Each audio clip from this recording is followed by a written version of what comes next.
My name is Brain of Terror, and I'm an NSO at Dublin Roller Derby. And I would talk to you about tracking timeouts and official reviews as a penalty tracker.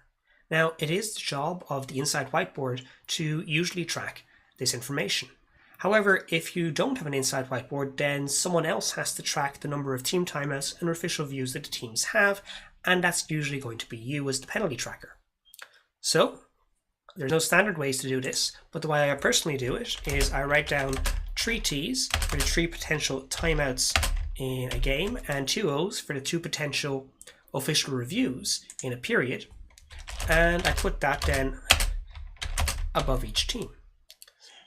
So let's say then that in Jam 2 that black team called an official review. So we'll just cross that out.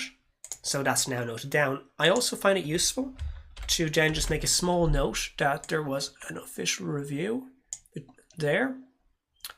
So that's between those 2 lines, so I can tell, oh, they took their official review between Jams 2 and Jams 3 if anyone queries it afterwards. Now then, you wait for the official review to happen, which will probably take 2-3 minutes. And at the end of it, you'll know whether it has succeeded or failed. If it succeeds, they get to keep that official review for the period.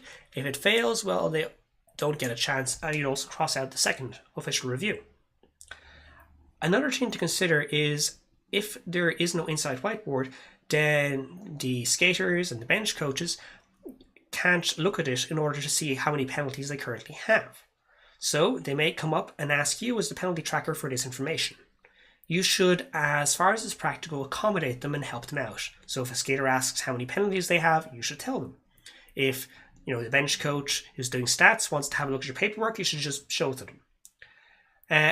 However, you should only do this if it's not going to interrupt with your main job, which is tracking penalties. So if you're still trying to get your paperwork right, get all your penalties from the end of the jam, that takes priority and you can ask them to wait. But if it doesn't disturb you, you can let them look over your shoulder while you're doing so.